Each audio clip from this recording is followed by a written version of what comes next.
Hey there, welcome to In the Foyer. Ironically, again, not in the foyer. This is our sermon digest with Calgary East Church, the Nazarene Flow. Daylon, it is nice to be with you today. We're going to Hello.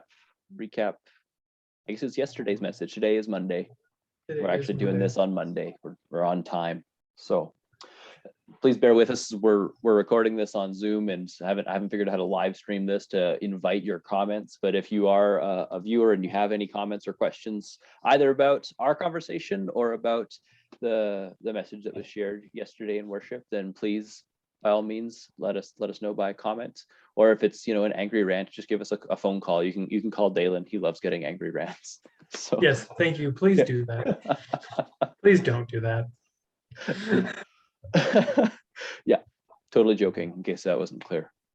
Yeah, and speaking of not so clear things, there's going to be, I can't wait to digest more of this sermon with you, Daylon. What do you got for us today? What would you like to hear? Well, I think the first thing we always do is what did we talk about? So Sure. what was it that we really got into yesterday?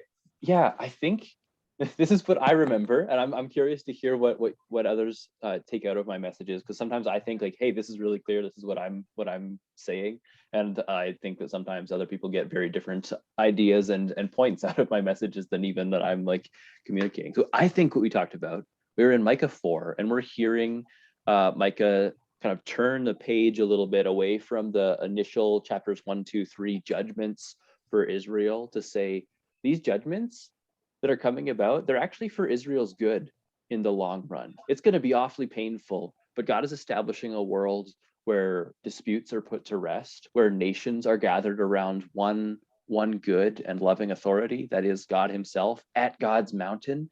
And all of these disputes are put to rest, to the point that you don't even need to have national defense budgets anymore. You don't need to have swords.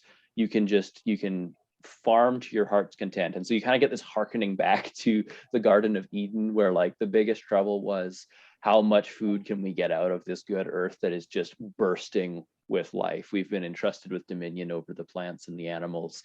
We've been given the grounds to till it, to work it. And we're kind of, it's hearkening back to a totally restored world. And I linked that to the sense of tension that we feel now, where Micah says, in that day, on the day that the Lord comes, then everything's restored, as though he says that in the future, that day is still to come. And then I compared that to Jesus saying, the time is fulfilled and the kingdom of heaven has come near and it's already arrived. And we're like, whoa, you mean that's the day? Like that's the day Micah was talking about. What, really? And for us, that's 2,000 years ago. And so then there's this huge sense of tension of, well, if that day's already here, why do we see and experience so much suffering in our world? What's going on here? And so I tried to land us in the promise that day is coming, and it's not yet at its fulfillment, but that we, again, I keep on landing on this image of first fruits that the New Testament gives us, that we already see the way that the kingdom of God breaks in when we experience the healing of Christ and we experience new life that he gives us, the peace that passes understanding by his Spirit. Then when we're going through all kinds of trials, and yet we know God's presence with us, like there are amazing things, there are amazing healings that happen. They're both in relationships and in bodies. There's amazing provision that happens, and we still experience those miracles by the power of the Holy Spirit today. The Spirit of Jesus is still at work in our world today, heading towards that day when all of this is finished. And no, it's not finished yet. But there's this sense of, and the phrase is already not yet. That's the main kind of English phrase, I think, that Western theologians have landed on in New Testament theology, to say, yes, the kingdom of God has come, and no, it is not yet consummated, but we can see what it's going to be like, and we're looking forward to that day. And so that's basically that. There's a long rambling nutshell of what we talked about yesterday. In that day, everything is put to rest. That day is coming, and the judgment that God has brought about upon Israel is heading towards that day. It's not for their harm. It's not for their destruction. Right. But even though it sounds awful. Yeah. I had a question. A clarifying question. There was a video that you showed in there where it was talking about where there's people that were basically taking like these AR-15s or whatever and turning them into like gardening hooks, and Yeah. they were rallying in the states, basically. No more guns, no more guns, but just more like just more gun control, please, anything, something. And they were just doing this thing. And then after you showed the video, you said, "Now this isn't a political statement." And I was a little bit confused Yeah. because saying no guns is a pretty political thing to say. So I'm just I'm because I wonder if other people may have heard that and been like, "Ryan, that's a political thing to What? say. You can't just say that's not a political thing and then say Yeah. it's political." You know what I mean? Like, Yeah. Can I so I ask was just you, wondering, Zoom on my clarify. end, where we're recording, has just scrambled your question. And so I'm wondering if you could just succinctly, I think we got the point across, but we could just Oh, re-ask the question just succinctly. I think we're back up to speed here, but it just kind of like, yeah, it came through. Could you re-ask your question? sure. You mentioned that there's a group down in the States lobbying hard for gun control, Right. turning turning guns into gardening tools, essentially, taking Micah very literally. Right. And then you said that that wasn't a political statement. And I was confused Right. because it is a political statement. And so I was just wondering if you could clarify that. Yeah, for sure. And first, yeah, sorry for, I remember that part of my message feeling like I wasn't sure if I was going to say anything or if I was just going to leave the video as it was. And so then I didn't have anything sort of prepared to say, and then I did. I just went ahead and said, and what I thought that I was trying to express was, I don't mean this as, I don't mean to show this video of Shane Claiborne and his associates as an endorsement of their political position, to say like, yes, I absolutely agree with them 100%, and I'm using them as an example of what it means to be biblical. And that's what I meant to say, but with my qualifying statement after showing the video was, I don't mean to endorse this particular lobby group. Personally, I think that they're onto something really good.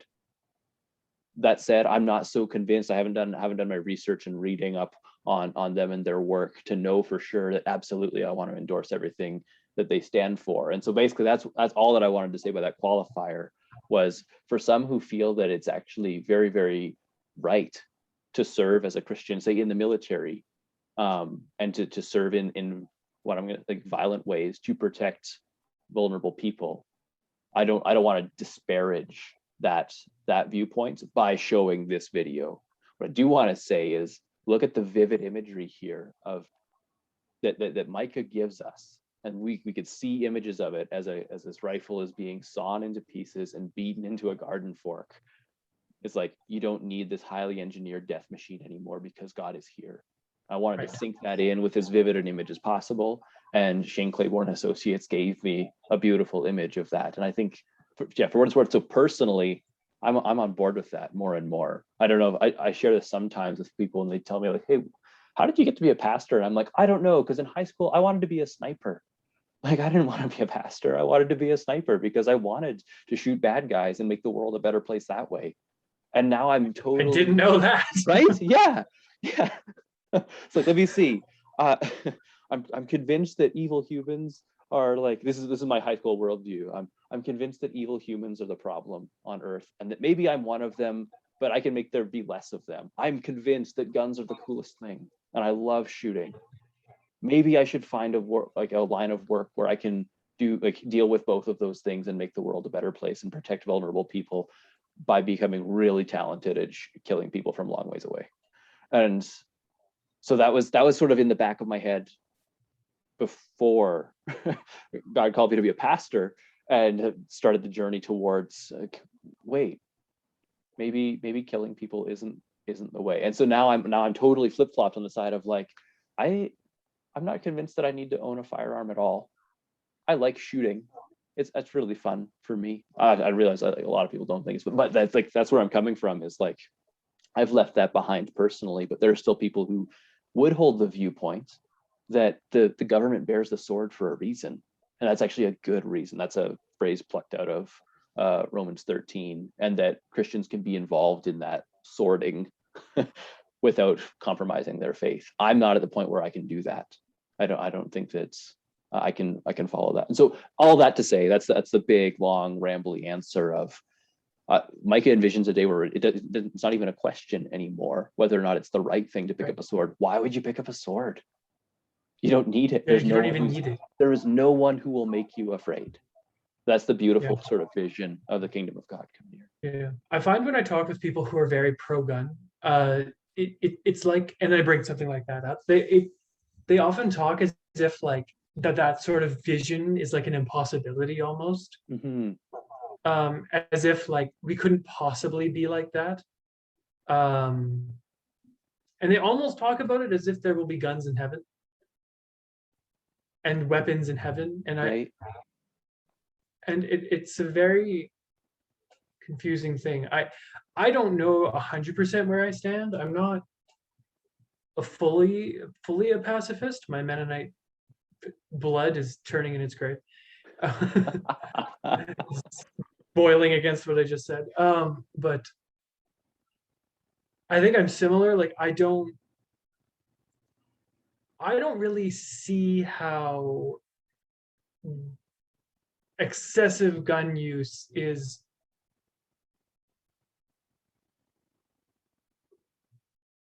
can be married to the Christian gospel. Like it just seems very antithetical. And so I think that seems to be kind of what Mike is saying a bit. He's also speaking a bit of like, this is what it'll look like later. Yeah. So the question then becomes, how much do we try and emulate what is to be? Or do we just stay? Yeah. And then that's usually painted, at least in Western dialogue, as somehow being a tension between idealism and realism. And the realists are holding on to their guns, saying this is what it's going to take to have a peaceful, ordered society. And the idealists are holding on to their idea, like, no, you don't ever need a gun. There's always got to be a nonviolent solution. You can never do that. And I think that we're that's where I'm caught a little bit, is to say, I right now at this point in my life, from the perspective where I sit, I lean towards an idealist position, not because of like idealism, but because I just look at the example of Christ, and the last word I hear him say about swords is, I'm done with swords until judgment day. Yeah, and then he's the one who gets to carry the sword, not me.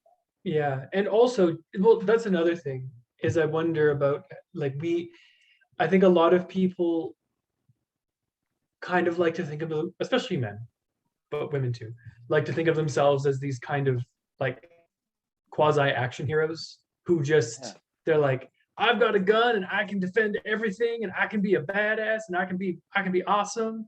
But it's like, you're not John Wayne, you're not John Wick, you are Todd in your house. And like chances are that like if somebody wanted to hurt you, they probably could, because like, I have a friend, or I used to have a friend from school, and he was very similar. He was just like, he's like, gotta defend my family. I'm like, you couldn't defend anything.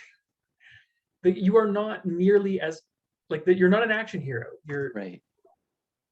And I think that we seem to think of ourselves like that. It seems like we're like these action heroes that just need our chance. And it's like, you're not going to be joining Jesus on the battlefield. Like you say, it'll be Jesus with the sword. It won't be you. You will be sitting there. You will not be the one killing people. It's in Jesus. My mind, probably I'm going to be getting out of my grave pretty dazed about like, what? Resurrection Day is here? Whoa, this is cool. Like, I don't know. It's an interesting point that you make, though, that I wrestle with this, and I don't know. I'd love to hear Shonda or one of our, or Carly, so like someone comments on the way that women perceive this. But for me, men in most media are portrayed as warriors and have been portrayed as warriors, protectors, violent people, and that's sort of like the image of what it means to be really a man. And I'm like caught up in that. Like the little boy inside of me is like, I want to be a hero like Zorro with a sword, or like Han Solo with a blaster, and I can deal with any enemy that comes. And that's what it means for me to be a good man. right? Is that I can deal with enemies through violence. And I'm just like, Right. and Jesus says, put your sword away and Yeah. get killed before. It's just like I don't see it. So Yeah. And Shonda and I have talked a lot about this sort of thing. So I can't give a female perspective as I am not a female, but fair. I can speak a little bit about that where so there's a Christian book, I can't remember what it's called now, something about manhood, it's like biblical manhood or something. And the whole premise of the book is that men are the heroes and the warriors and the defenders. And when you actually start to think about it, it's actually immensely sexist because women are seen as weak and they just want to be rescued and taken care of, as if men don't want to be rescued or taken care of, or as if men don't need to be rescued. Um, and I've always liked like swords and dragons and stuff because boys, I guess, but I never really saw myself as the hero or the defender or the one that had to fight. I was actually always afraid that I was going to be called to fight. Hmm. Whereas you wanted to be a sniper, apparently. I was basically like, if I get drafted, I'm running because I don't think I can kill another human being, and I don't want to kill another human being. Yeah. And that made me, for a long time, like you say, it made me feel unmanly. But also, as we say, Jesus kind of shows us a different view of what it's almost of, not necessarily of manhood and womanhood, but of just kind of humanity. Yeah. Which is less about hurting and killing and more about healing and taking care of. I like the idea. I've tried to define my manhood at least more in my, like with my intellectual side, like being more intelligent and smart and kind, and protecting in that way, I suppose, but less so about violence, because yeah, I don't think that that's really what being a man is about. I don't think that's what Jesus thinks being a man is about, but it's very, very married in our ideas of manhood and masculinity. Like we've talked about this before, where like I've said that I don't want to do any more physical jobs because I feel like the only thing I'm worth is my body. Like all I'm worth is being able to lift If you're heavy strength, things. yeah. If you can be physically strong, that's what it means to be a man. Yeah. So Right. it's a little bit of a tangent, but I think it's still like we are sometimes, I think as men, we're sometimes married to violence, or we marry ourselves to violence. And I don't think it's a good idea. Right. So I'm with you there, especially if you do take the terms of even if you think of Micah's words as idealist, to say, well, that's just one day. One day God will make the world so we don't have to be afraid. And if there's rifle clubs and skeet shooting clubs for weirdos like me who like things that go bang, like then cool. But and if there's not, it doesn't matter because we don't need them. That's not a skill set that's going to be like necessary. And that's the kind of vision that the Micah gives us in the text. So sorry for my ambiguous statement there about like, oh, this isn't a political statement. I just meant this is not an endorsement of a view of this world point to say like this is definitely the right way to go. It's more like this is an image that I wanted to make as vivid as possible as we're here in this text. So Cool. Yeah. Let me see here. Did you have anything else that you wanted to sort of like either poke at in the sermon, or even just sort of like linger on a little bit? I don't know. I mean, we didn't really talk about like the last, what is it? Last two verses, basically. Last like two or three? so verses. Yeah. 2 or 3 verses. Yeah. They read, yeah. So we gotta land it on the verse 10. Micah 4:10, and it's like, there you shall be rescued in Babylon. There the Lord will redeem you from the hands of your enemies. And I kind of said, I kind of connected these verses of now many nations are assembled against you, saying, let her be profaned, let her eyes gaze upon Zion. But they don't know the thoughts of the Lord. They don't understand his plan. And just was like, it's really common, I think, for Christians around our world to feel like they're sort of victims, whether intellectually or physically or economically, and to say like it feels like the whole world's against us. That's been a I don't know where that line came from, but it's sort of like a martyrdom perspective on what does it mean to be a Christian. And so it kind of connected that feeling to the text here to say like it would have felt very much to Israel like they were the victims of this oppression because they're being dragged off into exile. They were victimized. And yet that's not the end of the story. And so yeah, where we didn't go was so you're saying the verses, but they do not know the thoughts of the Lord. They do not understand his plan, that he has gathered them as sheaves to the threshing floor. Arise and thresh, O daughter Zion, for I will make your horn iron and your hooves bronze. You shall beat in pieces many peoples and shall devote their gain to the Lord, their wealth to the Lord of the whole earth. And it's kind of like, wait, is that an image of violence? After this vision of nonviolence, is that like and why didn't we talk about that? Is that kind of what we didn't the main reason that we didn't go there was that I found in my study of the text that scholars weren't quite sure how to turn the Hebrew here, or which way the Hebrew did turn to say who is the one who is threshing and who is being threshed. Is it the nations that are being threshed by daughter Zion? In which case it's kind of like the flow of the chapter would go into the like reversal of fortune of like, oh, you were the ones who were on the bottom of the pile getting pummeled, but don't worry, your day is coming where you get to be on top. Or are they saying that the same way that the labor pains are there as another image throughout chapter 4, that like there's this terrible pain that you're going through that's bringing about a beautiful new life? Is that what's happening where Israel's being threshed like grain that's brought to the threshing floor and the chaff is being yanked out of it, but the grain is going to be left? Is that the remnant image that Mike is getting at? And so I didn't go there very, very clearly because the scholars didn't go there. And just to be honest, I don't read in Hebrew. So I didn't feel like sort of authorized to kind of come in and comment on, oh, well, this scholar thinks this is happening in the Hebrew and this scholar thinks this is happening in the Hebrew. I thought you get a pretty good sense of what I think the passage is doing if you take the threshing view that like Israel's being threshed and the remnant is going to be what's left and the chaff is going to be, you get a pretty good image of that just by going with the labor pains. And so it's like, okay, well, we got there with the sermon, so that's good. I don't have to go there again to hit that again. And if it's the other way around, if it's the but Israel's going to get their day to thresh the nations, well, we get to go there next week. Chapter 5 is going to be about this ruler who rises up, and it's like this actually, the chapter divisions don't do us a huge service here. It just kind of gives us targets to aim for each week to say, well, we're going to read this chunk next and this chunk next. So it's serving us that way. But as far as the flow of the thought goes, this thought carries over into chapter 5 where Messiah is coming.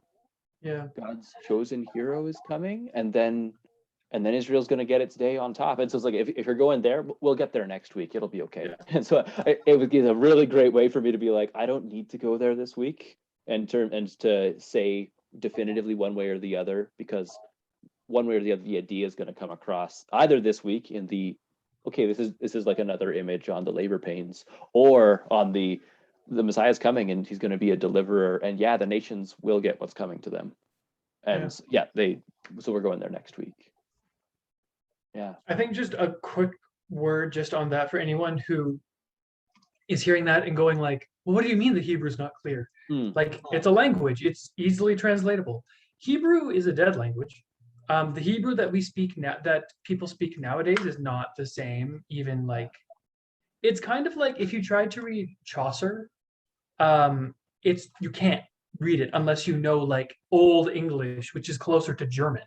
If I Google Chaucer, trying to read Chaucer is crazy. My wife has a giant Chaucer book and I can't read it. I don't know what it says. It doesn't say anything. It is a different language. And also when Hebrew is weird sometimes. I like Hebrew, so this is why I can talk a little bit, is that Sure. Hebrew doesn't like, it's not always clear what's going on, and you kind of have to infer. And that's why it's just going to be this one sentence in Hebrew is just weirdly unclear and weirdly worded. Kind of like how we say strange things, but we kind of know what we mean because of context and stuff. Like that's all that's happening in Hebrew. It's just weird things that don't translate properly into English. Also, the prophets are notoriously difficult because they're poetic. So Right. it's written in Hebrew poetry mostly, which is like, it's like trying to get a clear answer out of a poem in English. Mm-hmm. You already kind of can't do it. Right. And so in Hebrew, trying to translate something like it doesn't always work one way or the other. And if you know multiple languages, that makes more sense to you because like some things just don't translate properly. So that's just a word on that. Can I try? And it's also why. Sorry, you can go ahead. Oh, I don't mean to cut you off, but I've got The Parliament of Fowls by Geoffrey Chaucer pulled up here just to give a sense of like Old English and like what do you mean a language can change? And it's like just in case like that doesn't make any sense as you're listening. I just want to try and read this. It kind of, you can kind of get there, I think, but here we go. Now welcome summer with thy sonne soft that hast this wintrous wedress overshake and driven away the long night's blake. Saint Valentine, that art full high on loft, thus St. smale fowls for thy sake. Now welcome summer with thy sun soft that hast this wintrous wedress overshake. It's just two stanzas that I've absolutely butchered, and I'm sorry to anyone who like really loves English and Chaucer that it's like, okay, this is terrible.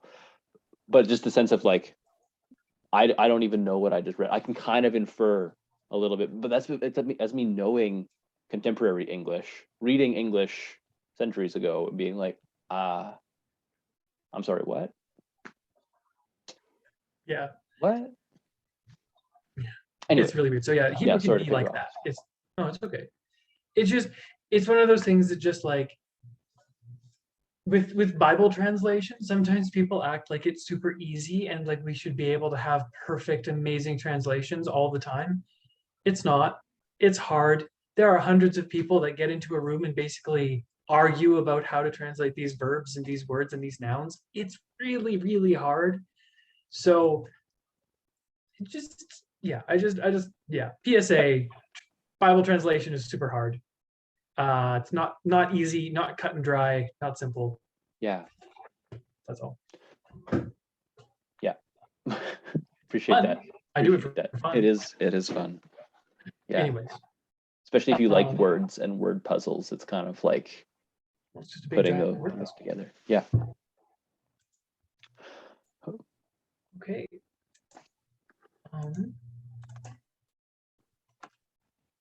So that's what we didn't really talk about. Right. What's the thing we usually do? I guess sometimes I would ask you. We didn't really talk about. Not that I know of. Like as far as there being like major portions of this text that I sort of like left out. This is one of those sermons that I felt pretty good about in terms of being like, I think we can go here. We could hear most of this in like this one vivid image. Like it felt like we were able to cover a lot of it. I'm sure there's stuff that I've missed that it's like next time I'm through Micah is gonna be like, wow, how did you leave that out? But yeah, largely speaking, I think that we were able to cover a lot of this chapter. Let me see. If there was another route that I would have gone in preaching this, I preached it very much towards emphasizing the promise of life to come and this sense of establishment. The other avenue that I was thinking about preaching it was to talk about judgment, and in particular, talk about judgment as the Friends, Hello. Zoom has cut out on us, and I don't know if you're going to experience that in the recording or not until this moment where it's very clear that a sentence was broken. I think that the recording is going to just merge these two elements together. So, Daylon, I don't know what the last thing you heard was. You said if there was one other thing I would have done, it would have been, and then you went all weird. All weird. Okay. Well, I was going to say, if there was one other route that I would have gone with our sermon, it would have been, instead of going towards like the hopeful view of, hey, this is the world that God is bringing about, it would have been to look at what does it mean to be under the judgment of God, and kind of hit that question and see that judgment is God's means of restoring Israel. That here actually the real enemy is not Babylon or Assyria that are coming to take away the people of God. The real enemy is that they're totally married to this idea of their life in this idolatry and in violence and in oppressive ways, and those are all ways that lead towards destruction when those who are in power actually think that these are the ways that will lead to life. And God's Right. deliverance from that is to drag them away into exile and see, like, hey, do you see how this goes? Like, this is exactly the fruit of your actions. You've sown and now you're reaping everything that you've sown. Like, you worship the gods of violence, here violence is dragging you away. You worship the gods of extortion, watch what it feels like when people extort you for the rest of your life in another nation. You think that it's a matter of accumulating wealth, watch as people take your wealth away. Like, that is not the ways of life. And so this judgment actually comes as God's salvation, in a sense, from all of that, to say, like, Israel is really purified from its idolatry through this exile. And so that was the other route to say, would be to say, like, if we could have asked the question of this sermon, what does it mean to be under the judgment of God? And it would be to say, it means that God is redeeming you for what really brings life. He's drawing you back to himself. And so that's probably going to be a painful process if you're in as much active rebellion as Israel was. Right. But here it is. It's actually intended for your good. And we could have gone that way. Yeah. I'm actually still kind of hoping to go there. Maybe in November. We've talked about this sermon series kind of ending at the end of October with Micah 7, and then jumping into another book. As I've been praying about this, I'm actually thinking that we'll probably linger for a few weeks as like the after party of Micah, of like, we've heard the book of Micah read. Now, what are the pieces that, like, as we've heard that and we've heard Micah on his own terms, how do these pieces sort of sink in for us here and now? How do we live out this word together? So might go back to that kind of, to say, like, what does it look like to be under the judgment of God, and what does that mean for us in a discipling context? But yeah, do you have ideas for how you would have preached this text, Daylon? I don't know. I think I probably would have done similar to what you did. I probably would have focused in on this view of what it looks like without kind of non-violence. What I was thinking about on the way home, though, was partially your comment about political, whether this is political or not, because I was like, Ryan, this is political. What are you doing? Totally political. And I almost might have preached like this is something of the politics of the kingdom of God. Oh yeah. And I would have maybe even said, like, within the politics, like, this is a political statement within within the kingdom of God, the political position, if you will, is one of nonviolence. One of, like, that anywhere that violence is accepted, it is almost always as a concession. Yeah. It seems to me that there's always it's kind of like the kingship, where God's like, fine, have a king. And it seems to be that God's like, fine, have violence. I'd rather not do it this way. But here. Can I think of it? There's an example I would give you there. And I don't know if this is what you're getting at, but I'd love to, if this is kind of what you're thinking. As an example, you have the first prophetic confrontation in the Bible, arguably, between Moses and Pharaoh. And Moses just straight up says, look, if you don't let my people go, this is the plague that God has promised for you. And it's like, there's a very clear, God's preference in this circumstance is not for violence. Yeah. Otherwise, Preference. God would have just dropped fire on him. Yeah, it would be like, okay, game over, buddy. Cheers. And it's like, Yeah, no, no, so little bit of violence, and then a little more violence, and then Yeah. then a little more violence, and it kind of like it escalates through the plagues as Pharaoh's hardness of heart escalates. And if you're not sure what we're talking about here, read the first half of Exodus. It is a fantastic story. Like Yeah. it just reads beautifully. So it's like, on one hand, great reading. On the other hand, really awesome, like theological content. Yeah. God Is that kind of always, what you're getting at there? yeah, like God always kind of gives us a shot, gives whoever it is a shot. Like even Sodom and Gomorrah, he's like, fine, I won't do it. Abraham's like, well, what if there was like 100 people there that were great? He's like, I won't destroy them. What if there was like 50 and it keeps going down? He's like, what if there was like 2? And he's like, I won't do it. Yeah. And that's the thing, is that God will always rather not.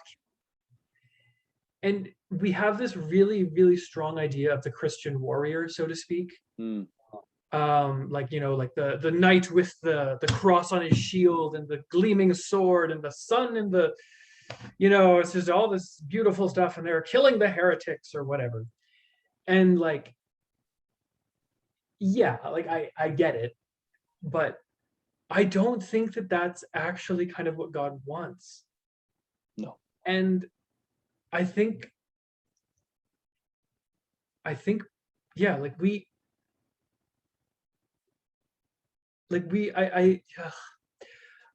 I could have talked about that. I also may have kind of married the two and talked about end times too, because we do this thing, and I hear a lot of people sometimes say like, we're living in the end times, and I'm like, yes, we've been living in the end times since Jesus died and rose again. Yes. We've been in the end times for the last 2,000 years. Like, and like I really like what you said, where you're like, sometimes like, what is the end times? Like we like to think about it like it's the last 3 days, which means like everyone, it's a consistent theme through Christian history where everyone thinks that they are living in the end times, like that Jesus is coming back tomorrow. We all think like that. Yeah. Now that doesn't mean that Jesus couldn't come back tomorrow. Yeah. It makes sense, and maybe, but who knows? And I could have talked about that. I could have taught, like I could have married them and said like, we seem to think that we're going to be the ones fighting the war. Like at the end, like we're going to take up arms with Jesus. Like, no, it's Jesus has the sword. We are the ones like either under the altar or by the altar, or we're away. We're not fighting, guys. Right. It's Jesus. Jesus is the only one that can bring justice. It's not us. Yeah. So I might have just gone on that. I might have just had a more strongly political stance, and I might have just straight up said, this is a political statement. And I don't think that strong gun use is can be married to the Christian gospel. Right. I think like having a rifle and using it for hunting, I think that's fine. But I don't think owning 20 AR-15s is a good idea. Sure. Yeah. I don't know if you guys could hear it on my microphone. My wife is trying to get a hold of me. I'm wondering, Daylon, if there's anything you want to wrap up before we kind of end our recording for this week, or? I don't believe so. Okay. I don't think so. Well then, to everyone, hello from Carly. If you're wondering, if you're following this and you heard us talk about our COVID test, we have tested negative, and we're very grateful for that. Daylon, I'm really grateful for this conversation. Thanks so much for digesting this sermon together. And however this recording turns out with that Zoom scramble, I hope that you guys are enjoying this. Leave us a question or a comment if you like. Bye for now.